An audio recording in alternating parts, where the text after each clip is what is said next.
إن الحمد لله والصلاة والسلام على سيد الأنبياء وعلى آله وأصحابه وبارك وسلم تسليما كثيرا بعد প্রিয় শিক্ষার্থীবৃন্দ, আমরা আজকে শিখবো আত-তারিখ ইলাল ইনশা এই কিতাব থেকে।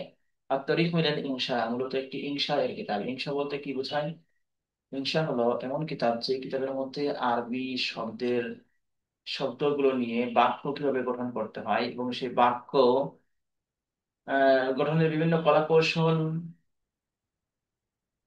এবং বিভিন্ন ধরনের আহ, প্রবন্ধ, নিবন্ধ, এইগুলো কিভাবে লিখতে হয়, চিঠি লিখতে হয় কিভাবে, একটা রচনা কিভাবে লিখতে হয় আরবিতে, সে বিষয়গুলো নিয়ে মূলত এই কিতাবের মধ্যে আলোচনা হবে। এই জন্য এই কিতাবের নাম হচ্ছে ইনশা। আর কিতাবটির নাম রাখা হচ্ছে আত-তারিখ ইলাল ইনশা, মানে এসো ইনশা শিখি। এই কিতাবটি লিখেছেন মাওলানা সুলতান জহুর নদভী রাহিমাহুল্লাহ তাআলা। তিনি কিছুদিন আগে মারা গেছেন। এই কিতাবটি 3 খণ্ডে লিখিত হয়েছে। প্রথম খণ্ডে প্রথম খণ্ডটি আমাদের ন্যাশনাল বা সিলেবাসের অন্তর্ভুক্ত হয়। আমরা প্রথম খণ্ড থেকে পড়বো ইনশাআল্লাহ। তো শুরু থেকেই মুসলিম রাহিমাহুল্লাহ তাআলা বা লেখক তিনি আদ-দারসুল আউয়াল প্রথম পাঠ হিসেবে মাদ্রাসা সংক্রান্ত শব্দগুলো এখানে আরবিতে কি বলা হয় সেগুলো নিয়ে আলোচনা করেছেন। মাদ্রাসা ও স্কুল সংক্রান্ত বিষয়াদি। আমাদের বাংলাদেশে মাদ্রাসা এবং স্কুলকে আলাদা হিসেবে চিহ্নিত করি, কিন্তু আরবিতে এগুলোকে আলাদা হিসেবে চিহ্নিত করা হয় না। তো সেই ক্ষেত্রে আমাদের বা আরবি শব্দগুলো কিভাবে কি উচ্চারণ হচ্ছে, কি অর্থ প্রদান করছে, সে বিষয়গুলো আমরা এই প্রথম ক্লাসে দেখার চেষ্টা করব। শুরুতেই আদ-দারসুল আউয়াল ফিল মাদ্রাসা, মাদ্রাসা ও স্কুল সংক্রান্ত বিষয়াদি। তো আদ-দারস পাঠ, আল আউয়াল প্রথম, আদ-দারসুল আউয়াল প্রথম পাঠ, ফিল মাদ্রাসাতি মাদ্রাসা প্রসঙ্গে, মাদ্রাসার বিষয়ে। আমি দেখেন বিভিন্ন সময়ে ফি শব্দের অর্থ বিষয়ে, সংক্রান্তে এই আলোচনাগুলো করছি। তো আপনারা এই বিষয়টা মাথায় রাখবেন যে বিভিন্ন সময় বিভিন্ন অবস্থা থেকে তার অর্থ গ্রহণ করতে হয়। বিশেষ করে ফি এর অর্থ বিভিন্ন সময় আমি করছি বিষয়ে, ক্ষেত্রে, মধ্যে, এইগুলো অর্থ গ্রহণ করছি। আপনারা এগুলো ভালো করে খেয়াল করবেন, করলে আপনারা নিজেরাই বুঝতে পারবেন যে এগুলো কখন কিভাবে অর্থ গ্রহণ করতে হবে। এখন আসুন আমরা মাদ্রাসা সংক্রান্ত যে সমস্ত শব্দগুলো আছে সেই শব্দগুলো আমরা প্রথম পরিচয় পরিচয় আগে নিই। প্রথমেই মাদ্রাসাতুল ইবতেদাইয়াতুন, আমরা প্রাইমারি স্কুল বলে থাকি বা প্রাথমিক বিদ্যালয় বলে থাকি। এটার আরবি হচ্ছে মাদ্রাসাতুল ইবতেদাইয়া। তাহলে আমরা দেখছি আরবিতে কিন্তু এটাকে মাদ্রাসাই বলা হচ্ছে। প্রাইমারি স্কুল বলেন আর প্রাথমিক বিদ্যালয় বলেন। প্রাথমিক বিদ্যালয় বাংলা শব্দ, প্রাইমারি স্কুল এটা ইংলিশ শব্দ। আর এইটারই বাংলা আরবি হচ্ছে মাদ্রাসাতুন ইবতেদাইয়াতুন। মাদ্রাসা বিদ্যালয়, ইবতেদাইয়াতুন মানে প্রাথমিক, প্রাইমারি। মাদ্রাসাতুন ইবতেদাইয়াতুন প্রাথমিক বিদ্যালয়। কমপক্ষে এই শব্দটা 10 থেকে 15 বার আমরা পড়বো। তো মাদ্রাসাতুন ইবতেদাইয়াতুন এই শব্দের আরেকটি আরবি রয়েছে মাকতাবুন, আমরা মক্তব বলে থাকি।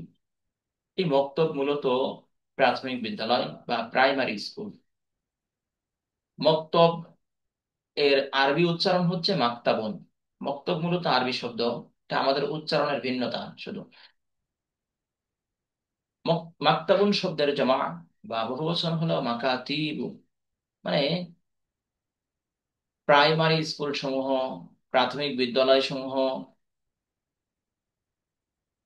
এর আরেকটি প্রাইমারি বিদ্যালয়, প্রাইমারি স্কুল বা প্রাথমিক বিদ্যালয়ের আরেকটি আরবি রয়েছে, সেটা হলো কুত্তাবুন। এর জমা হচ্ছে কাতাতিবু। তাহলে আমরা প্রাইমারি স্কুল বা প্রাথমিক বিদ্যালয় বা প্রথম পর্যায়ের যে সমস্ত বিদ্যালয় রয়েছে সেগুলোকে আমরা বলতে পারি আরবিতে মাদ্রাসাতুন ইবতিদাইয়াতুন, আরেকটি বলতে পারি মাকতাবুন, আরেকটি বলতে পারি কুত্তাবুন। এরপরে দ্বিতীয় যে শব্দ মাদ্রাসাতুন সানাউইয়াতুন। মাদ্রাসাতুন সানাউইয়াতুন বলা হয় মাধ্যমিক বিদ্যালয় বা হাই স্কুলকে। এখানেও দেখেন মাদ্রাসা শব্দ ব্যবহার করা হয়েছে। মূলত বিদ্যালয় অর্থ বোঝানোর জন্য মাদ্রাসা ব্যবহার করা হয়েছে। সানাউইয়াতুন বলতে মাধ্যমিক, মানে মাদ্রাসাতুন সানাউইয়াতুন মাধ্যমিক বিদ্যালয়, এটাকে ইংলিশে বলা হয় হাই স্কুল, আরবিতে বলা হয় মাদ্রাসাতুন সানাউইয়া। এরপরে শব্দ হচ্ছে জামিআতুন। জামিআতুন, এটাকে আরবিতে বলা হয় জামিআ, ইংলিশে বলা হয় ইউনিভার্সিটি, এবং বাংলায় বলা হয় বিশ্ববিদ্যালয়। বিশ্ববিদ্যালয়ের আরবি হচ্ছে জামিআতুন, ইংলিশ হলো ইউনিভার্সিটি। এরপরে আরেকটি শব্দ আমাদের সামনে রয়েছে, কুল্লিয়াতুন।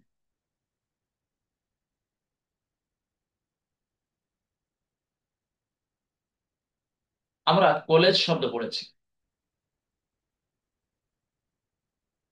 কলেজ, কলেজ শব্দ, আমি একটু দাম দিয়ে নিই।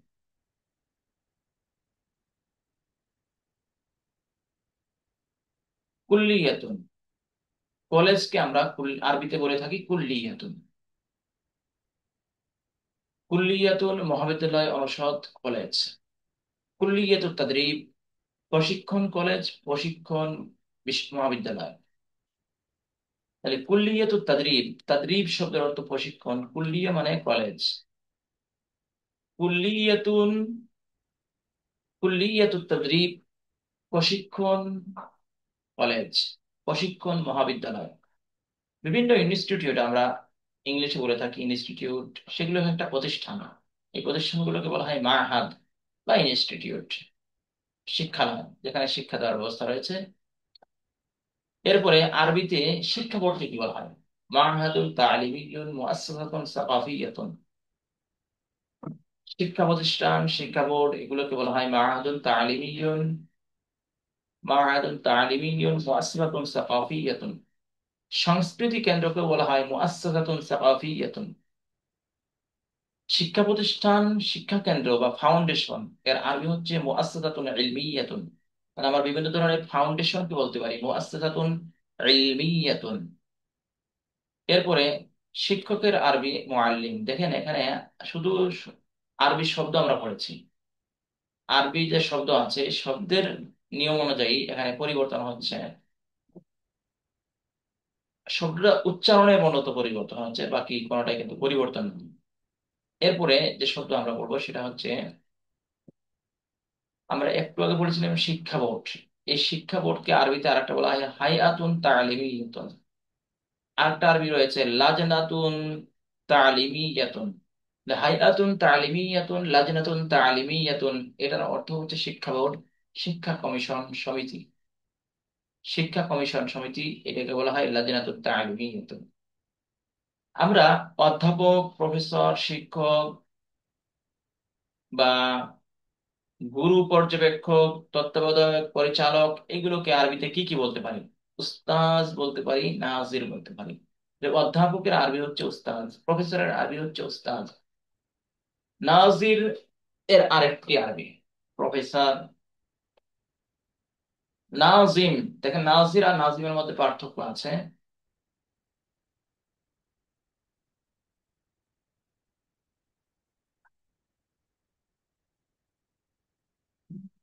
নাজিম সেক্রেটারি, মূলত সচিব বলা হয়, শিক্ষা সচিবকে বলা হয় নাজিম। আমিন ব্যবস্থাপক, পরিচালক, সচিব, সেক্রেটারি, অভিভাবক, এনাদেরকে বলা হয় আমিন।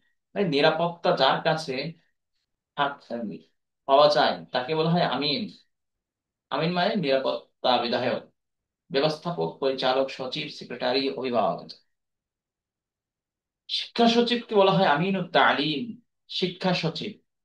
আমাদের বিভিন্ন প্রতিষ্ঠানের শিক্ষা সচিব থাকে, শিক্ষা পরিচালক যিনি থাকেন, শিক্ষা বিভাগীয় প্রধান যিনি থাকেন, তাকে বলা হয় আমিনুত তালিম, আমিদুত তালিম। এরপরে শি- পরিচালককে বলা হয় মুহতামিম, পরিচালক, প্রধান, প্রশাসক, গভর্নর, এগুলোকে বলা হয় মুদির। আরবিতে এগুলোকে বলা হয় মুদির। মুদির শব্দের অর্থ মুহতামিম, পরিচালক, প্রধান, প্রশাসক, গভর্নর। আর এইটারই অধ্যক্ষ আমরা বলে থাকি, চেয়ারম্যান বলে থাকি, সভাপতি বলে থাকি, এটার আরবি হচ্ছে রাইসুন। আর ভাইস প্রিন্সিপাল বা সহকারী পরিচালককে আরবিতে বলতে পারি না ইবুর রাইস। এখানে বাটাই আলিফ এর সাথে মিশে গেছে, মূলত এটা আলাদা থাকবে, না ইবুর রাইস। আর রাইসুল বিন নিয়াবাতি, আর রাইসু বিন নিয়াবাতি, তো এই যে শব্দগুলো আমরা পেলাম, এই শব্দগুলো দিয়ে আমাদের বাক্য তৈরি করতে হবে। আমরা অনেকগুলো শব্দ পড়েছি, সেই শব্দগুলো নিয়ে এখন আমরা বাক্য তৈরি করব।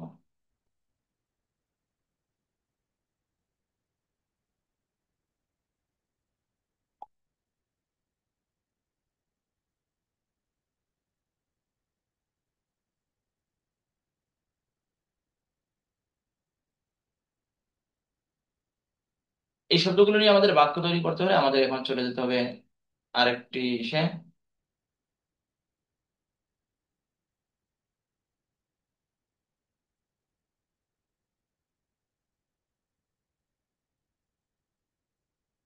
হুম। আমরা প্রথম পড়েছিলাম